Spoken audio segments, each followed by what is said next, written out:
All right. Well, Shabbat Shalom again, everybody. Um, there are pastries on the back counter.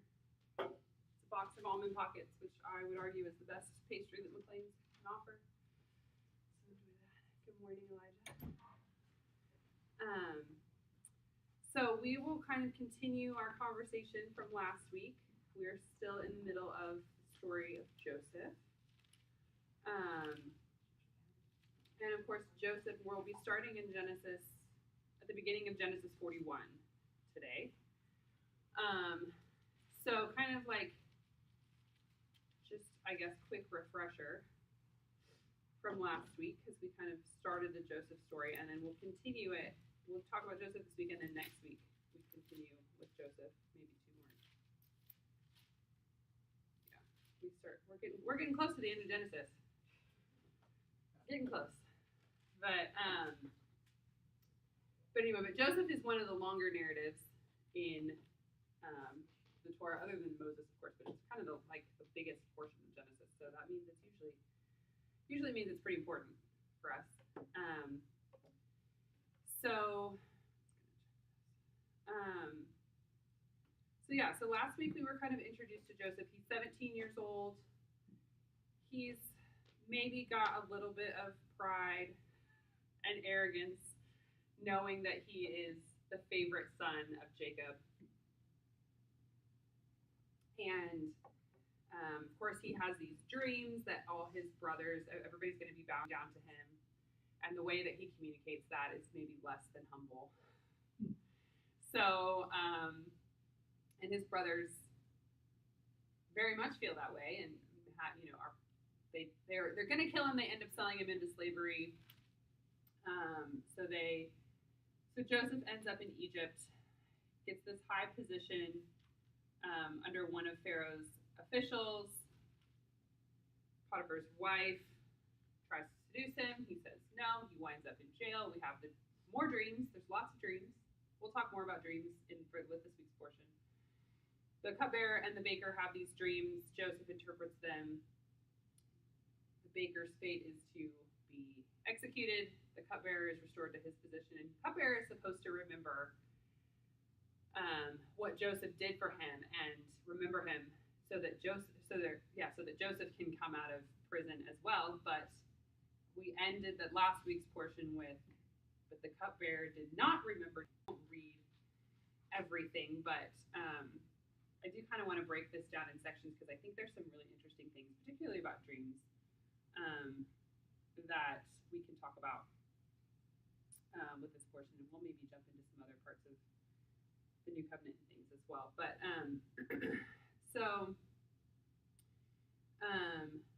so we come to this portion with apparently another 2 years of Joseph being in prison, and then Pharaoh has a dream. And in this dream, I'll just read his dream here at the beginning of 41. So it says, now at the end of the 2 whole years, Pharaoh was dreaming. Behold, there he was standing by the Nile. Then behold, there were 7 cows, good-looking and beefy, and they grazed in the reeds.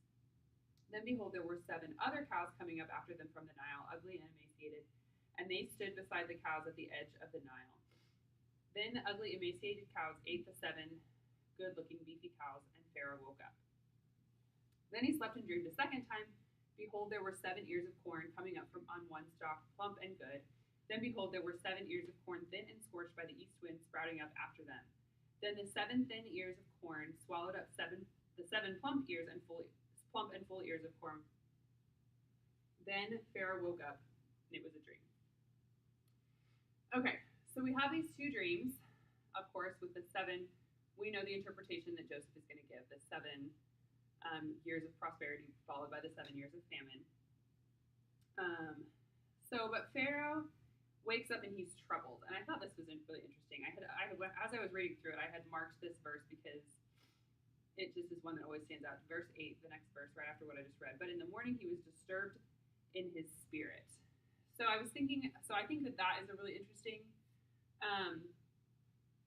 That kind of caught my attention, and then I was reading one of my commentaries with Robert Alter, who's a Jewish scholar who talks a lot about the literal meanings of words and things like that. And he says that in the Hebrew it means his spirit. It literally means his spirit pounded.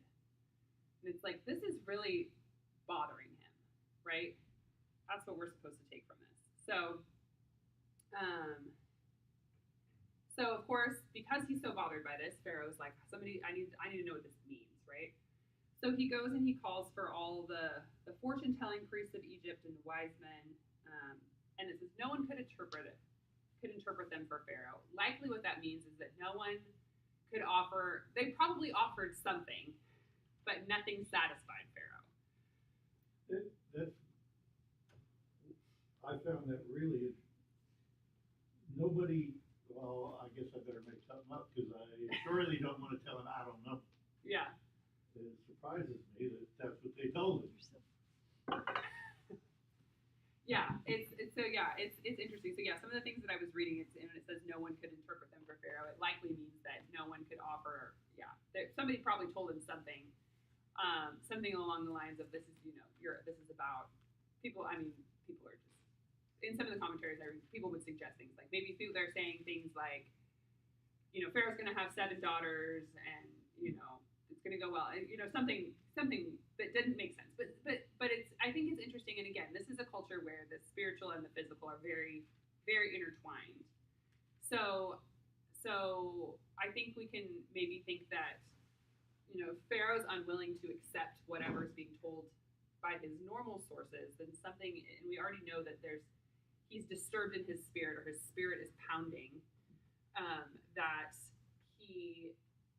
something isn't sitting right with him. And so that's why he's continuing to look. And then we have this important moment, and we talked a little bit about this last week. This moment when the chief of the cupbearers remembers Joseph. And we touched on last week that it seems important that this is the point where he's remembered. Because had he been, so let's think for a second, what if he had been remembered right when the cupbearer comes out of prison, as he had promised? It would have, yeah. I was going to say it would have been too soon. Yeah. Because now he gets, the cupbearer remembers, so he gets to interpret for Pharaoh the dreams. Right, yeah. It would have been too soon. So so I mean, it probably would have gone well for Joseph. He had been remembered then. He might have been restored to his position, potentially in Potiphar's house. Things would have been fine. But it wouldn't. It doesn't seem like, and I don't know. Maybe still in that situation, Joseph would have ended up having an interaction with the Pharaoh, from a place of a higher status or something like that. He still would have been in the position to interpret things, but maybe not. We don't know. But it seems like it was the right thing that he wasn't remembered until this moment with Pharaoh, so that he could be in this position. And this is an interesting thing, and this is one of the things that's interesting about the Joseph narrative, and about a lot of times about the Torah and the scriptures in general, is there's this almost a rhythm of forgetting and remembering. And we always get tripped up a little bit by when it talks about, and God remembered, and it's like, did God forget? But of course he didn't. God doesn't forget.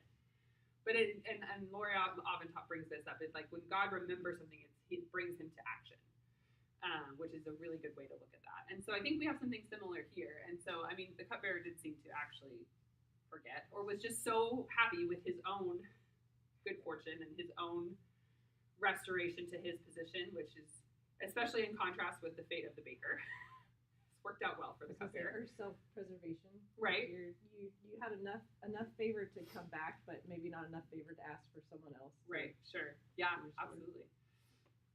And so where we are now is that the cupbearer says in verse 9, "I am reminded of my sins today." Another translation I was reading said, "I'm reminded of my offenses," which I thought was interesting. And he recounts his experience of being put in prison and meeting Joseph, and Joseph interpreting dreams. And so it seems like Pharaoh's like, all right, my usual sources are not working out. We'll try this guy. Because it seems like he's had some credibility, and some of the things that he's talked about have come to pass. So So Pharaoh brings Joseph out um, from prison. He changes his clothes, shaves, he gets cleaned up, comes out before the Pharaoh.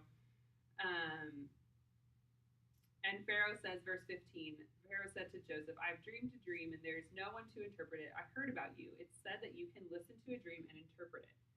And Joseph's response, and we're about to find out later, we were talking a little bit about the timing, and we're about to find out towards the end of this chapter that a good amount of time has passed. Joseph is now 30 years old, so he's no longer the 17-year-old prideful teenager that he was when we met him last week. So he's had some good time and some good experiences to mature him a bit, and we're seeing the fruit of that, which is good. Because in verse 16 it says, and Joseph answered Pharaoh, saying, it is not within me. God will answer with shalom for Pharaoh. And this is something that we see Joseph doing. We see Joseph giving credit to the Lord throughout his interactions with Pharaoh in this interpretation. So of course Pharaoh recounts the dream to Joseph, and then Joseph starts to interpret it. And I want to focus a little bit on the next couple sections here.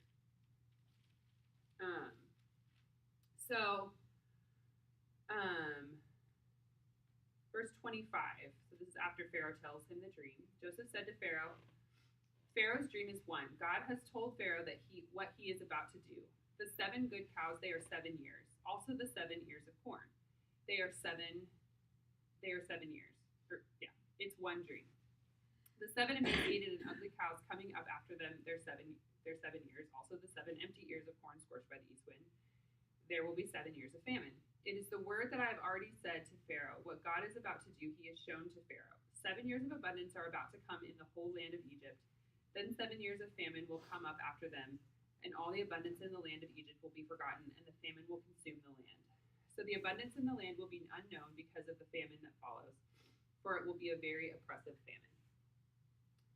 Okay, so this section here is the interpretation. I actually labeled these sections in my Bible because I thought it was really interesting. So he gives the interpretation. So, which is helpful, right? It's helpful to have the clarity of, okay, we're going to have 7 years of abundance, 7 years of famine. Okay, but then what do you do with that information, right?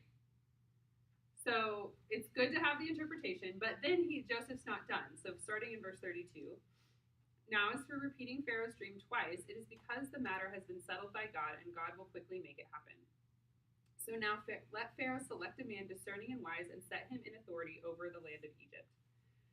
Let Pharaoh act by appointing administrators over the land and take a 5th portion from the land of Egypt during the 7 years of abundance. Then let them gather all the food from these good years that are coming, and let them store up grain under Pharaoh's hand as food for the cities, so they may preserve it. Let the food be held in reserve for the land for the 7 years of famine that is coming upon the land of Egypt. Then the land will not be annihilated by the famine. So I've kind of called this the application part. So we have interpretation and then kind of application. And I think that seemed really significant to me. Because again, like you can have the interpretation, but then what do you do with it? And so the application is also really important. And I think that this is something important for us to look at, even just in a broader sense of even looking at dreams and prophetic words and things that the Lord is speaking, even up to now, because this is sometimes, I think, somewhere in the midst of this type of process is where people often falter, because it's like the Lord said this. It's like, okay, well, what does that mean? So anyway, so that's something I was thinking about in these sections. So I kind of want to give people a chance to ask questions or respond. Or does that make sense? Does that, when you read these sections, do you see that pattern of kind of application or interpretation and application coming out? Thoughts, questions, comments? I guess I would comment on the fact that Pharaoh took his interpretation seriously enough to try to store up at least 7 years worth of grain in preparation for the famine that would come after the 7 prosperity. Mhm. So he did take him seriously. Did, yeah. Just about dreams in general. Obviously, not all dreams are of God. Sure. Aside from your normal pizza dream, what if, do you feel like there's any legitimacy to a dream outside of God?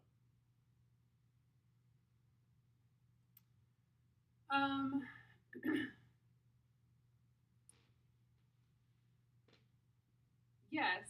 So yeah, I would say, because I think dreams are an extension of, so sometimes, like I've heard people describe, like even like in your thought life, in your conscious thought life, we have different voices. I'm not saying we have. I'm not talking about like multiple personalities, but there are different voices in our minds. Sure there are. In some sense. Like there's kind of ourself, but then we can have the Lord speaking in our thought life. We can have the enemy. We can have different things kind of interacting even in our own minds. And I think I would suggest that dreams are an extension of that. And even from like brain science, people who study this, we see like oftentimes your dream life is part of processing events in your normal life. And so I think that there's some of that. So yeah, it may not be the Lord doing that, but it's part of how God has designed our brain. It's to kind of process. It's kind of like, I feel like there's one kind of neuroscientist that I've listened to, and she kind of talks about like it being the process of like you go to sleep and your brain kind of takes everything from that day, or sometimes a longer period takes longer to process some things, and it kind of like files them away. It like organizes everything, puts it all in files in your brain. So in that sense, I would say that that's not necessary. I mean, I think the Lord designed our brains to do that, but I wouldn't say that that's necessarily like a dream from the Lord. But I think it's valuable, and so I think it's so. I don't know if that kind of makes sense. So from a brain science perspective, like dream life is actually really important to our mental health, even if we don't remember our dreams. Because I actually don't typically remember dreams. Every once in a while, but not very often. Like I don't wake up every morning and think that was an interesting dream and think about all my dreams I had that night. And some people do. Some people remember a lot of dreams. It's just difference. But I don't know if that fully answers your question. But yeah, I think there's a lot of it, kind of like similar to our thought life. I think there's a lot going on in dreams that some of it's from the Lord and some of it's just kind of natural process, and sometimes the enemy comes in. So it's why it's important to kind of sometimes. I mean, it's a good practice to pray over our sleep. Anybody else have comments about that or anything else? Well, it does seem like that throughout the scriptures that there are times where God gives dreams. Mm-hmm. For sure. So he definitely uses it to speak in a different way. And like you were saying earlier, I think application is the Lord, okay, you get involved. Mm-hmm. I didn't just give you the dream to think about it. I mean, yes, but usually sometimes there's action on our part. So that's part of that application. Mm-hmm. Is engaging with the Lord and the message or whatever. Mm-hmm. Yeah. He's trying to get across. Yeah, for sure. Yeah, and so I think you're right. I think there's sometimes that the Lord is trying to get us to do something. One of the things I was thinking about, kind of along that line, is that when Joseph is kind of giving some of the application part of the dream, he says, "Let Pharaoh select a man discerning and wise, and set him in authority over the land of Egypt." He doesn't suggest himself. But here's a question, and we don't actually have an answer to this. This is something I wonder about.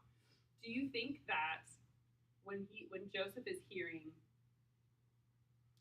these dreams from Pharaoh and and the Lord is kind of showing him what's happening, do you think he's thinking about his previous dreams with all of his brothers bowing down? Do you think that he's making any kind of connection? Of course, we're about to learn that they're very connected. But do you think that Joseph knows that? Again, there's like no way we can actually know this. I just think it's an interesting thing to wonder about. What do you think, Susan? I mean, it sure seems possible, right? I mean, your faith would be riding pretty high. If you just gone like, hey, they just came in, I'm in the prison, And they're like, you're about to have an audience with Pharaoh. Pharaoh, he's finally remembered you, and you've been called up to Pharaoh. I think it's very possible that he's like, this could be it. Yeah. I mean, because it's like this interesting progression, even of Joseph with the dreams, right? Of like, he has the dreams as a teenager, and he just foolishly shares the dream. Mm-hmm. And then he has the baker and the cupbearer, and he interprets the dream. Mm-hmm. And then he has Pharaoh, and he interprets and applies the dream. Mm-hmm. So he has this like the maturation of his prophetic, in a, Mm-hmm. to a certain degree. Mm-hmm. So would he have had some sort of even prophetic sense of like, Yeah. oh wow, this is something. Yeah. But I don't think I mean, I don't think he would have said it. Like even the way they Right. talk to Pharaoh is like, you could tell like you don't address Pharaoh. Right. You speak about Pharaoh in the third person, even though he's right there. Right. Yeah, that's a good point. And so there's a lot of like court. Mm-hmm. There's a lot manners, of protocol. yes, It seems. that's going on that like I think we kind of miss sometimes because it's like, Yeah. why would you say it like that? I was like, oh yeah, I had to like stop myself this week because I read like, Yeah. this is like Well, a high court Right. situation. Everything's very And in this culture, Pharaoh is regarded as a god himself, right? Like he would have that status, and so yeah, so they kind of address him that way. And of course, Joseph is being bold in crediting Adonai. Just because he has a tendency towards arrogance does not necessarily equate with delusional. Right. He's Yeah. not going to take credit for something that God told him. Yeah.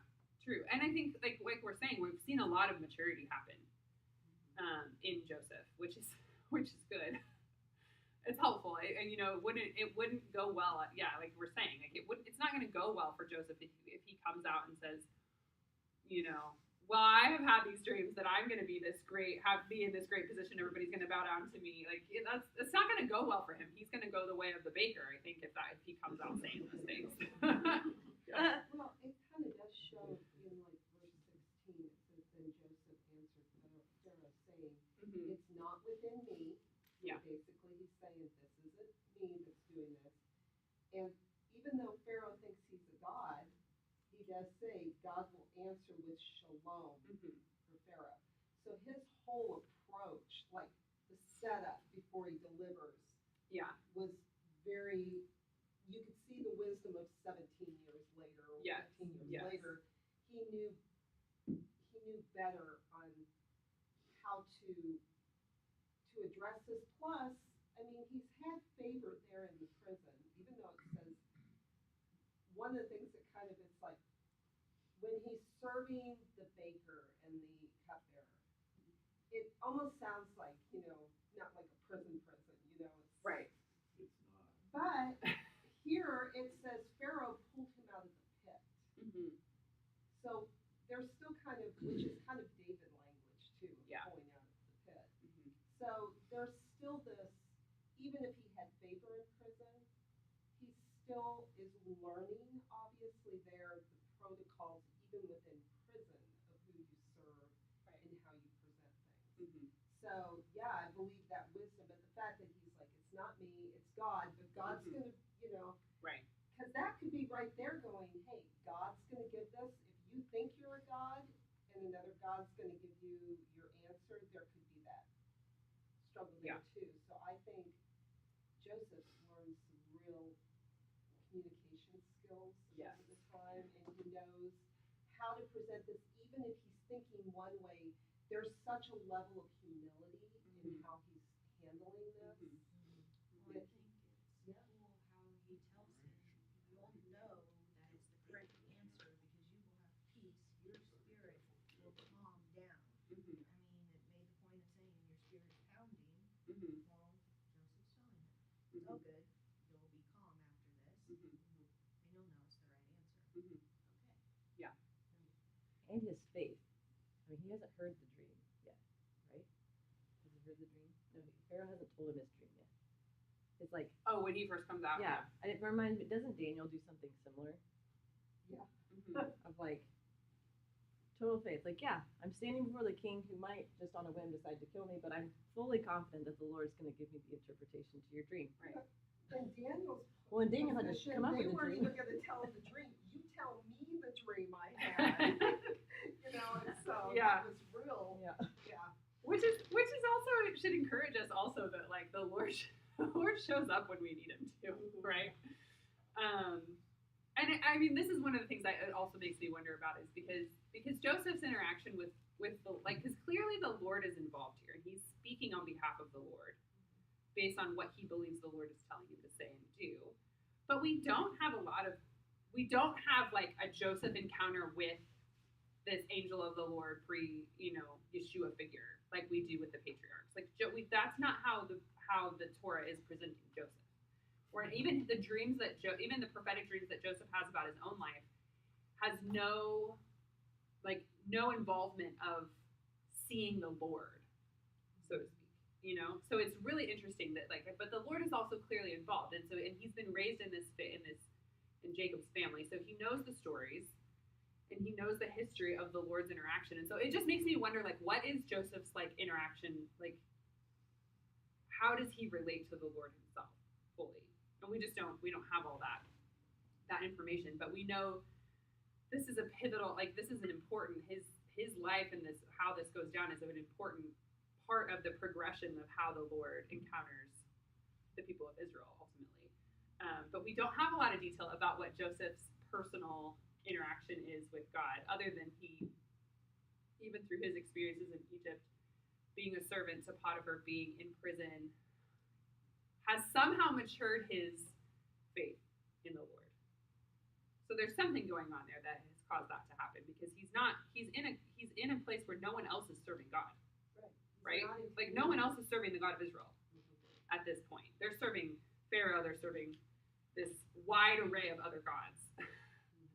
Which this is one of the things, again, going back to what Dennis Prager frequently brings out, is that part of the goal of the Torah is to show that the God of Israel is categorically different than all of the other gods. And we're seeing that here which is one of the underlying things, is that, Pharaoh's gone to all these other interpreters and all these other people who are supposed to have all this power and access to these other gods, and they can't do it. But Joseph comes out on behalf of the God of Israel, and basically they're going to end up saving the whole world. So let's move on a little bit, because we're kind of starting to talk about some of this, which is great. So of course, Pharaoh receives this interpretation application. So starting in verse 37, now the plan seemed good in the eyes of Pharaoh as well as all his servants. Then Pharaoh said to his servants, can a man like this be found, one in whom is God's spirit? Which that's an interesting thing for Pharaoh to say, or to be wondering about. Verse 39, then Pharaoh said to Joseph, since God has made all this known to you, there is no one as discerning and wise as you. You will be over my house, and all my people will pay homage to you. Only in relation to the throne will I be greater than you. And of course, then Pharaoh appoints him over the whole land of Egypt, gives him his signet ring. He's clothed in these, kind of royal clothing and jewelry, and he is kind of officially putting Joseph in this really high place, this second in command place. And then it says in verse 46, now Joseph was 30 years old when he began serving as the representative of Pharaoh, king of Egypt. Joseph went out from Pharaoh's presence and passed throughout the whole land of Egypt. And during the 7 years of abundance, the land produced in heaps. So he gathered all the food in the land of Egypt during the 7 years and put food in the cities. The food in the city fields surrounding the cities he put in each city. So Joseph stored up grain like the sand of the sea, vast amounts, until he stopped keeping record because it was beyond counting. We find out that he has his 2 sons. And then we come to the end of the abundance and move into the years of famine. And everything basically is playing out just as he's said. And Pharaoh, when the famine comes and everybody's kind of starting to feel the lack, Pharaoh is saying, go to Joseph, do whatever he tells you. The famine was over all the entire land, so Joseph opened up all that was among them and sold grain to Egypt. Then the famine became severe in the land of Egypt, yet the whole world came to Egypt to buy grain to Joseph because the famine was severe in the whole world. So, so let's go back to this whole Pharaoh is needing someone who has God's spirit in him. It's a really interesting thing for Pharaoh to be looking for, right? And again, we mentioned that Joseph did not offer himself for this position, but it seems that he's the only one who fits the description that he's given, and Pharaoh is understanding that. So even though this is a polytheistic culture, there is something about the Spirit of God that is showing itself to be greater than anything else going on. So, thoughts, comments, questions about how this is continuing to play out, and then we'll get into the brothers.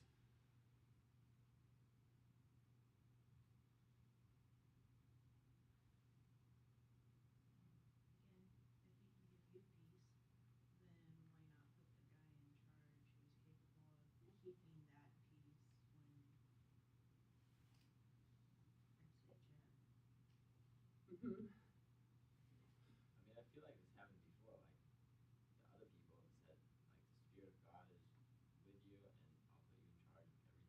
Mm-hmm. Which is interesting that he has this, like, he sense the Spirit. Right. Yeah. Makes me wonder, like, what that looks like in this time frame. Like, what does it look like for the? And again, always the reminder that like this is a culture that is looking for the spiritual in the physical, always. And it's common to like you kind of worship and serve whatever God seems to be helping you the most at any given point in time.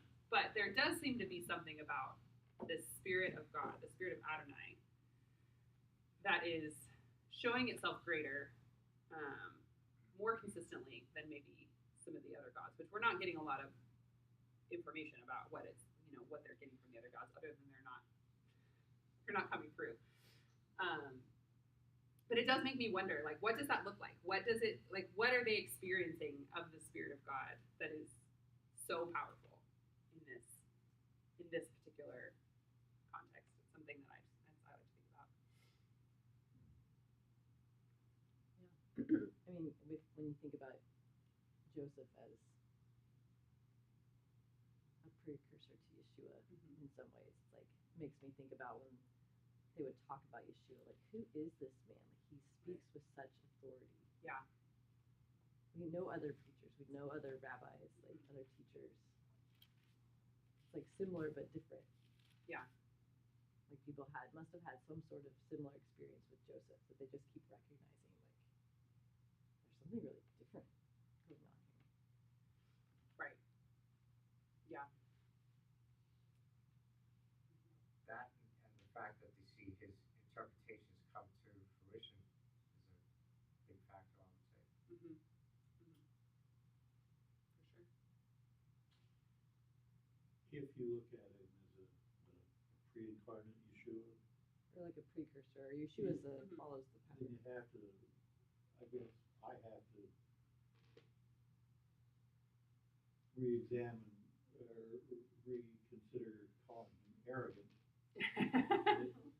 And maybe, Every analogy breaks down. It does break down, and yeah, and he's not well, Yeshua. the thing is, maybe you shouldn't consider it arrogance. Maybe you could consider it just lack of tact or lack of. Yeah. Yeah. Great comment.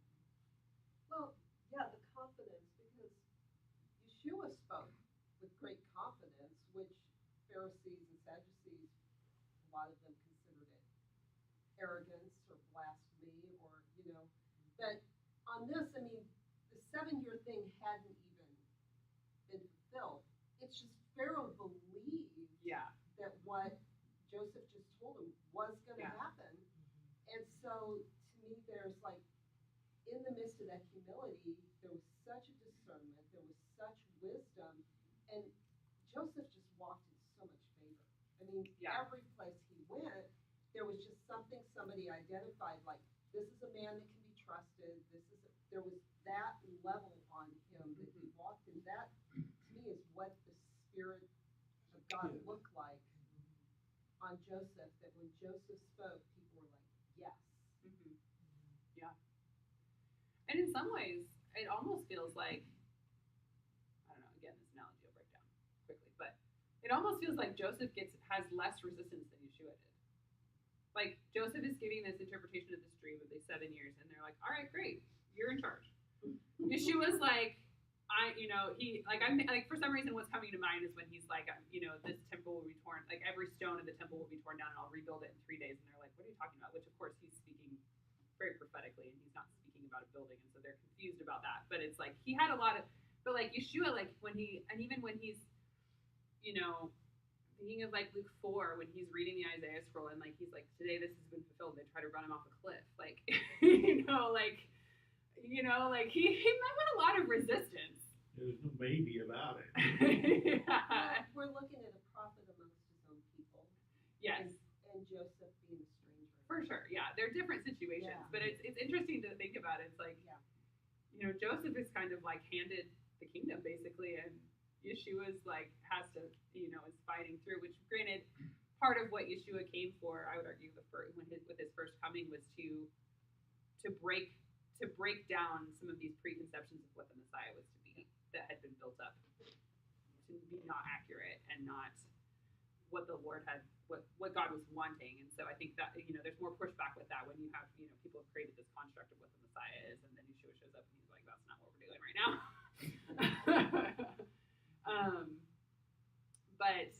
But yeah, it's interesting. But yeah, I like this is one of the things I like about the Joseph stories. I like the connections and the foreshadowing of Yeshua, and if we have time, we can get there.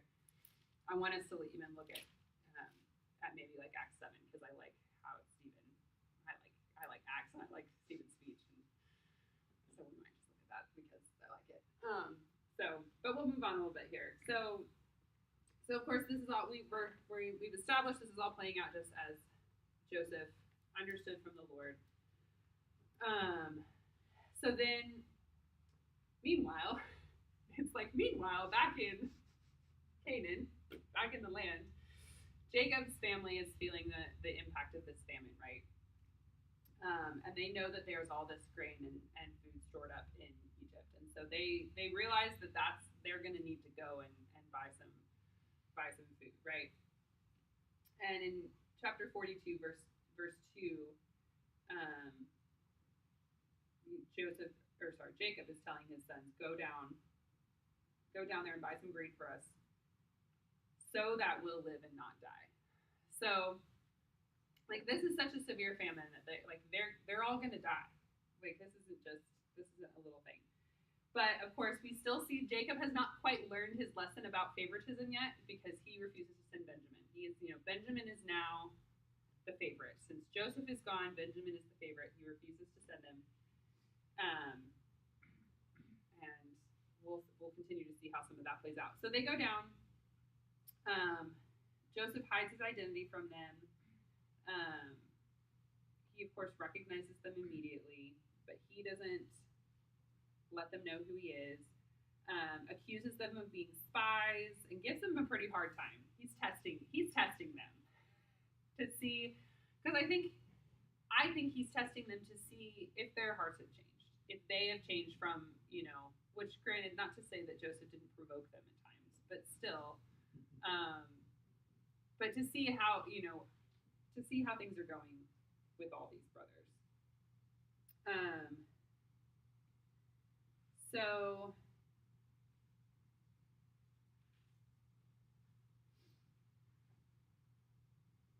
they buy the food, and Joseph then, of course, as they're leaving, this is verse 25, Joseph gave orders to fill their bags with grain and return each man's money to his sack, and to give him provisions for the journey, and so it was done for them. And then they realize that their money has been returned, and they're scared. They're like, oh no, what is happening now? And one of the questions that came to mind when I was reading this section was like, So Joseph orders all this and for all the money to be returned and like that. No one questions him. Like he has so much. I'm like, I think if I were like, because of course, like, I get so this is one thing I like to point out with this story too is like because that has come up when I've talked to people before, especially as we get later on and they start to, they're paying for all of this and everybody's starving and there's all this food, but there's all the, there's commerce happening, right? And it's like there's no social programs in it. Like the government is not expected to take care of the people in this world. And so it makes me wonder, like, what did his servants think when he's like, give them all the food they need, give them all the stuff they need for their journey back home, and give them all their money back. I'm like, I feel like somebody's got to question this. Like, why are you doing this? But we don't have that. But I don't know. I just came to mind. I'm just like, no one's questioning him. He's like, he's in charge, and they're doing what he says. It seems. Again, there's conversation happening we don't have recorded. You don't question Pharaoh. Exactly. Right. But this is Joseph, who is not quite Pharaoh. Pharaoh But he's pretty close. He's pretty close. You're right. Yeah. But I just think it's really interesting. It's like this. I just wonder. Like I'm like I want another perspective. I want to know like what some of these other people thought. I want all the different views of this Doesn't story. mean it wasn't going on in their head, but their filter was strong. Right. Yes. Yes. Yes.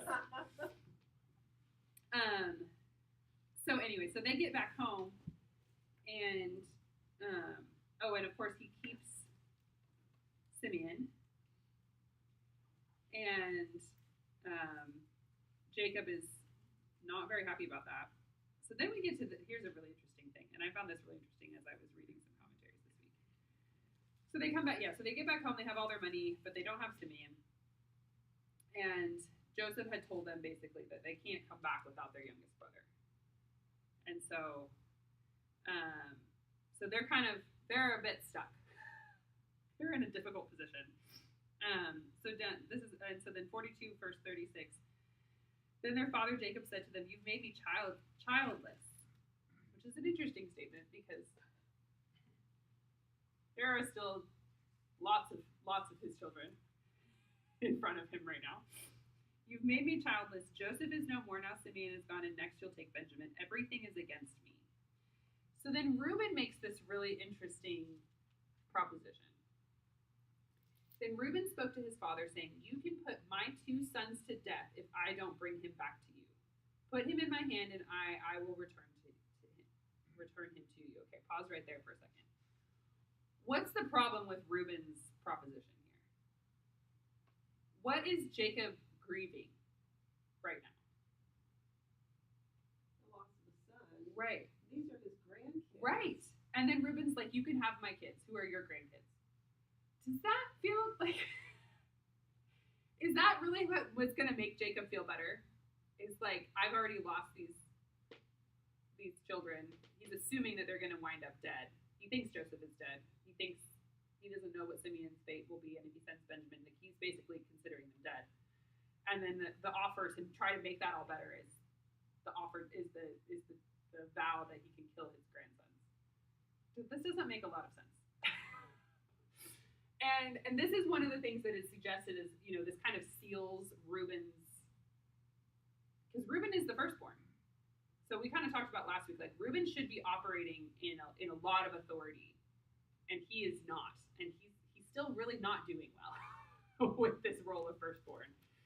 And so this is kind of this situation, and maybe we could suggest when we've been talking about trajectory of maturity, that this is maybe showing that Reuben's maturity is not quite where it should be. So let's keep going. Yeah. Why did he get stuck in jail? I mean, the others, There there were a couple others. were others. That's what I've always wondered. I don't know. I think it's because he was the next oldest. Oh, Cause yeah. Because it says, because they're standing there, and Yeah, Reuben says, "Didn't I tell you not to hurt our brother?" But Joseph can understand. Yeah. And they don't know that he can understand. And Right. so I think Joseph says, "Okay, fine. Reuben wanted to save me, so I'm taking the Yeah, responsibility you're now right. to the next oldest Okay. who Yeah. should have stood up for me Yeah. and didn't." No, yeah, you're right. Yeah. Okay. So Reuben kind of messes this up, and Jacob's lament and grief is is great. Even to the point he's saying, "You'll bring my gray hair down to Sheol in grief." So moving on, we have they're now out of food again, and Egypt is still the only place that has any food. And so they are now met with the decision of how to deal with that, because and this is really interesting. Let me find the right. Okay. So this is where. So then we're gonna see Judah come in, and this is we're about to see some good things. So they know that the issue is that if they go back, they have to bring Benjamin, which Jacob is still not very happy about. And he's basically saying, like, why did you tell them you have another brother? And so verse 7, they said, the man questioned particularly about us and about our relatives, saying, is your father still alive? Do you have a brother? So we spoke about him on the basis of these words. How could we possibly know that he would say, bring your brother down? Then Judah said to his father Israel, please send the boy with me, and we'll get up and go, so that we'll live and not die, we and you and our children. So Judah is putting before his father the fact that if they go and take Benjamin, it is possible that Benjamin will be taken or killed. But if they don't go, they're all going to die. Like, that's the situation they're in. It's like, which is a difficult situation still, and doesn't make it easier to send Benjamin, but he's bringing before his father, like, look, it's either we risk Benjamin and hope that the Lord, he's not saying this, but hope that the Lord shows up, or we're all going to starve. So it's kind of a rock and a hard place, right?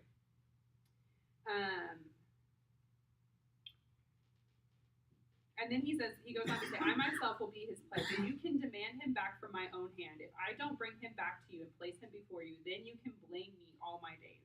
If we had not delayed, we could have returned twice by now. So Judah is saying, Judah knows better than to offer his children in place of his brothers. So he's willing to take on all the guilt and shame. He's willing to take responsibility, right? Which this is showing a good progression in Judah. We talked a little bit about the strange, challenging Judah and Tamar situation last week, where he tried to not take responsibility for her and for the lineage, which of course we know is very important. We need the line of Judah to continue.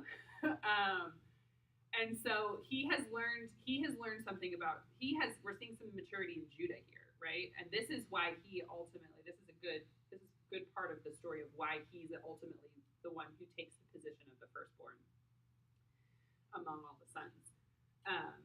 Because he is actually now willing to take responsibility for this entire situation. So, and that is good enough to get Jacob to agree for them to go back. And of course, they take all this money and all these offerings and all this stuff with them, and they take Benjamin. And in verse 14, may El Shaddai grant you mercy before the man, so that he may release your other brother to you along with Benjamin. As for me, if I am bereaved, I am bereaved. So he's just he's kind of resigned himself to the possibility that he is going to lose more of his children, but ultimately his family is going to be saved. So let's see here. So they are going.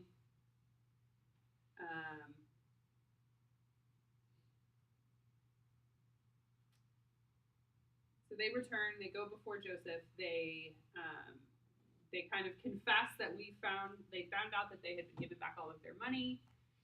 They've brought more. And but Joseph is kind of puts them at ease, and then he brings Simeon out,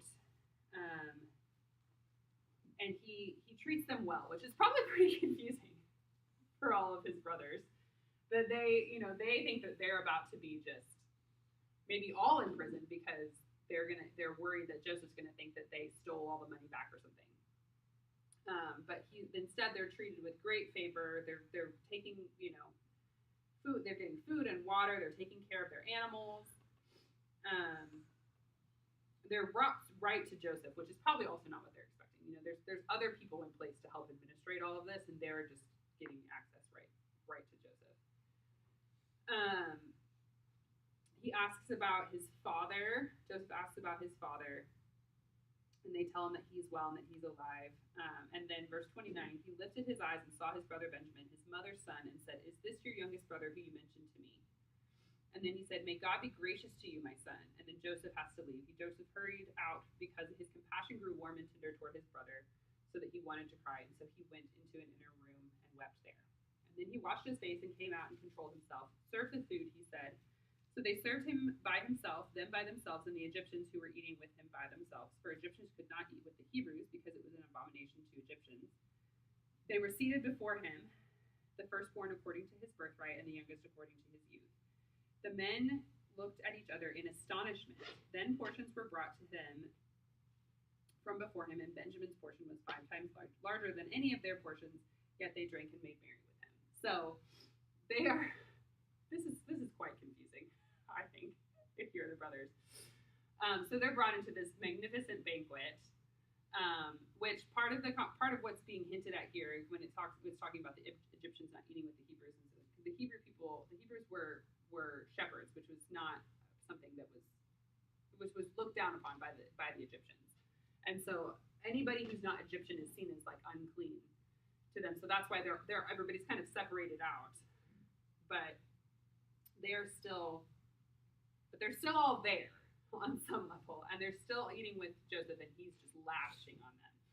Quick question. Mhm. So the Hebrews, though, if we're going to just say specifically Hebrews, the only Hebrews we know of at this point in time is Jacob's family. Mhm. So we're not talking like a large, Right. super large group of people right now still. Right. So obviously they know who they are, but it's just like, we just don't like this one family in Right. a sense. And it's a large family. Yeah.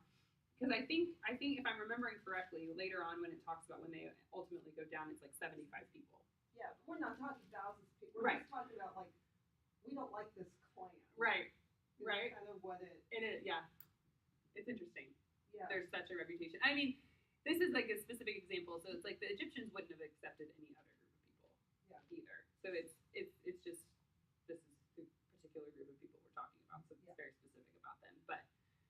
But you're right. Like at this point, it's like this one family. Yeah. It's like we just don't like you.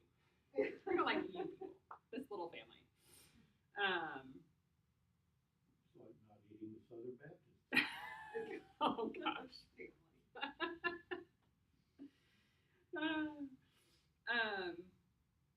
Okay, so then I want to get to the end of the portion a little bit. We can go back and talk about some of these things. But so then, of course, Joseph is sending them back all this food again, putting money back in their sacks, and his silver cup in Benjamin's sack. And then he, of course, sends his servants after them to bring them back. And so this is still part, I think, part of Joseph's. It's interesting, but it's part of Joseph's testing his family. And really, I mean, in some sense, testing Judah, which I think is important for us to see as we're looking back on this story, to see how Judah reacts to what's happening. And basically he says that he's going to enslave the one who has the cup, which of course we know is Benjamin's. They tear their clothes.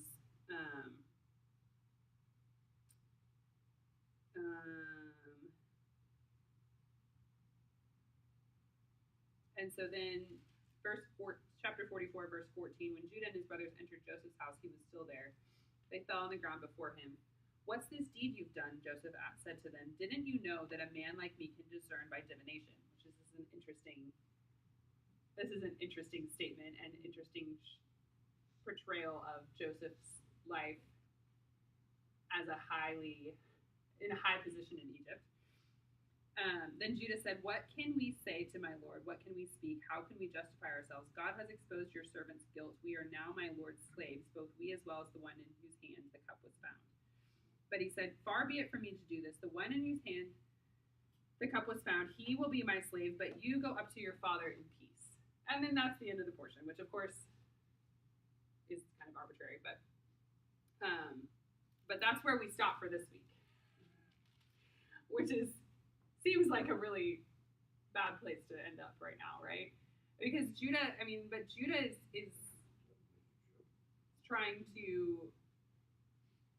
trying to keep his promise, right? He's like, I can't go back. So it's like it's either like he comes back with us or we're all slaves, right? But Joseph's like, nope, you all can go. I just want to keep this one.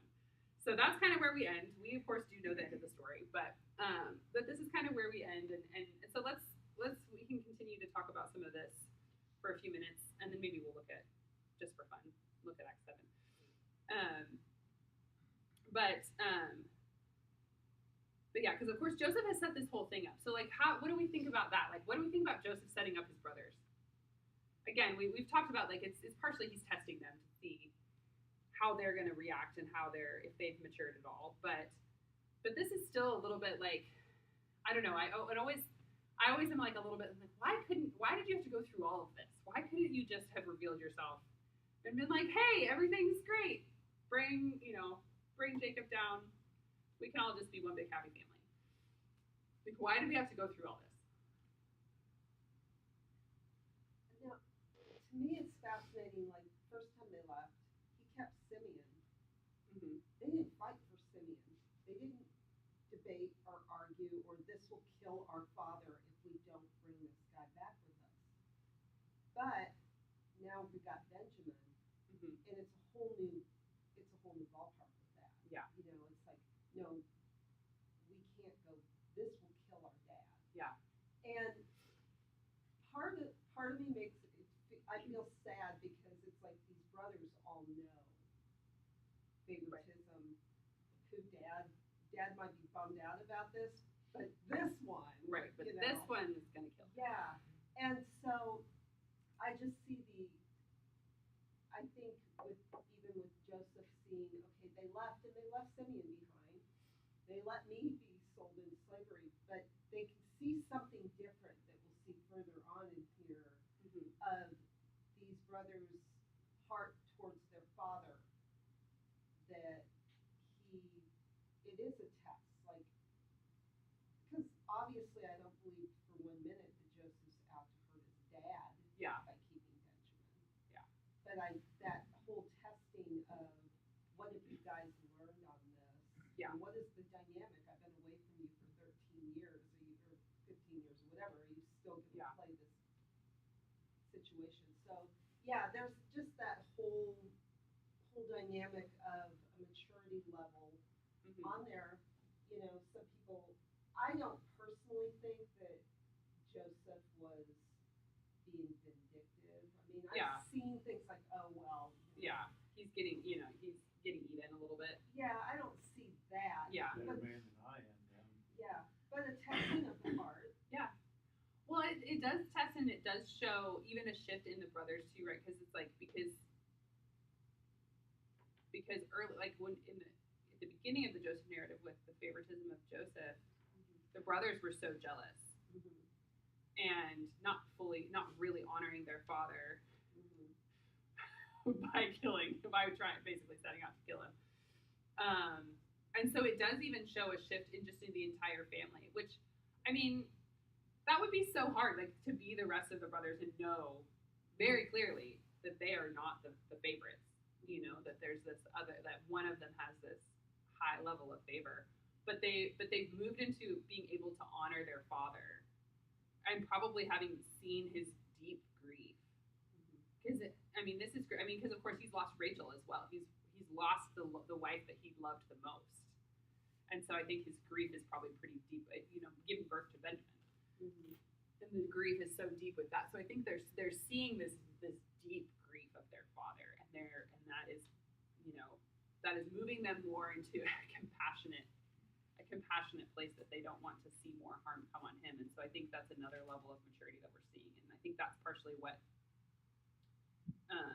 I wonder if that's even part of what Joseph is wanting to bring out of just even seeing like how they love their father and how they honor their father in the midst of this, knowing that there's this favoritism that's not really fair to the rest of them, honestly. Yeah, it's good.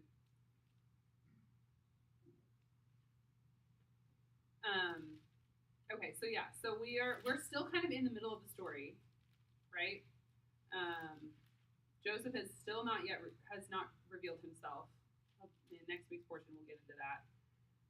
Has not revealed himself as their brother yet, which will go a long way in changing the situation and helping them helping even the brothers understand some of the strange way that this has happened. But just in the you know in the spirit of the consistency and the how we've talked about some of the foreshadowing of Yeshua with this Joseph narrative. Let's flip over for just the last couple minutes here. We have a couple minutes left to Acts 7. So Acts 7 is I love this speech. I love the book of Acts. You guys know this about me. And I love this speech. I wrote a paper about it actually at one point because I love it so much when I took an Acts class. But this section, so Stephen, of course, has basically been chosen as this person to help caring for like the orphans and widows, basically. And he is what we call Stephen, we tend to refer to Stephen as the first martyr, right? All these people, as Stephen is ministering, all these people come against him. All these false witnesses come out against him. So he's called before the Sanhedrin, and while his face is shining like the face of an angel, he gives this. The chief priest or the high priest is questioning him, and he basically recounts the Torah, and I love that.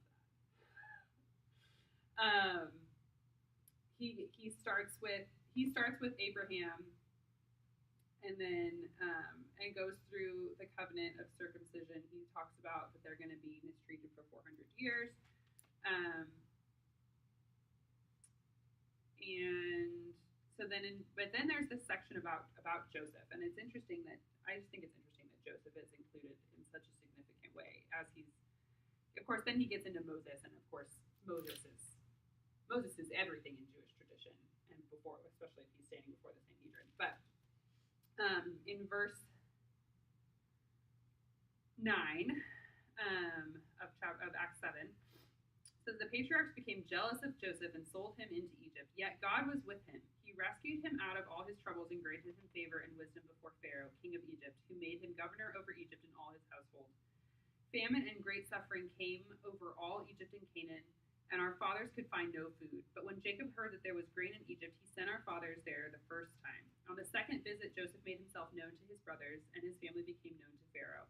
So Joseph sent and called for Jacob, and all his relatives 75 persons.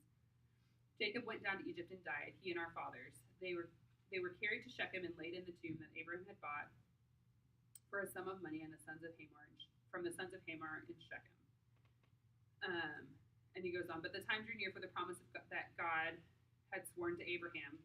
The people increased and multiplied in Egypt until there arose another king over Egypt who knew nothing about Joseph. Dealing with our people with cruel cunning, this king mistreated our fathers and forced them to abandon their infants so they would not survive.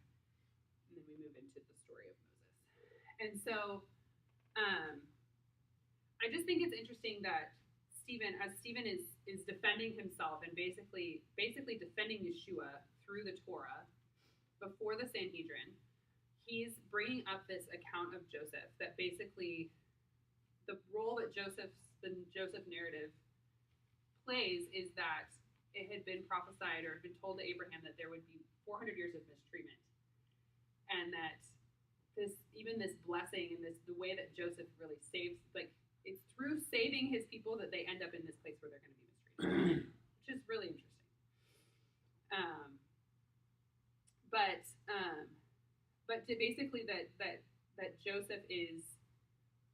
what's said about Joseph is that God was with him.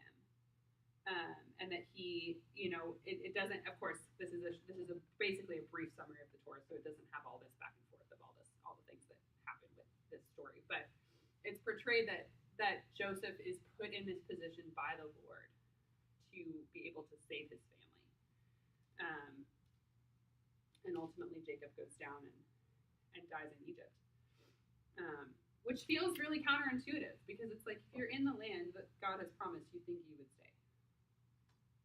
And yet, we know that that's not exactly how it turns out. So anyway, I always like to bring that out that Joseph actually is pretty well featured in this story. Of course, Abraham is important, Moses is very important, but basically going on to say, and even the end of the Joseph narrative is that ultimately the Pharaoh that he has so much favor with, of course, dies out, and then we have a new Pharaoh who doesn't know anything about him, and that's what leads to the slavery and the difficulty in Egypt.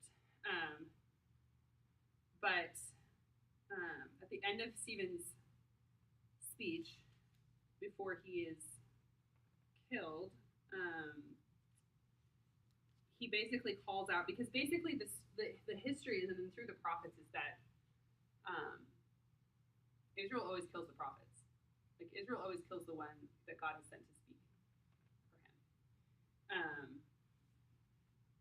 And so he just to close this out, verse 51, "Oh, you stiff-necked people, you uncircumcised of heart and ears, you always resist the Ruach HaKodesh, just as your fathers did, you do as well. Which of the prophets did your fathers not persecute? They killed the ones who foretold the coming of the righteous one. Now you have become his betrayers and murderers, you who received the Torah by direction of angels and did not keep it." And this is, of course, what makes them so angry and causes them to kill him. But I think I just wanted to read that in connection with, basically, because Stephen has laid out this whole thing of these faithful ones, basically.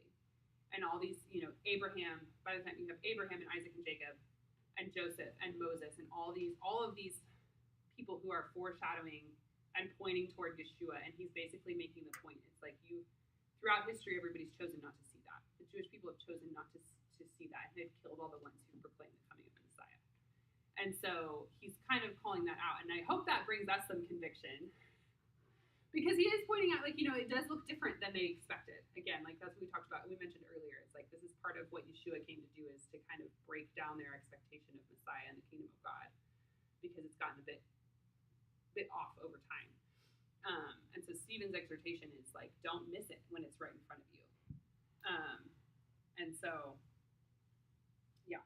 So I guess we'll kind of just end there, but just to see as this encouragement of as these things are happening and as God is writing this story through the Jewish people,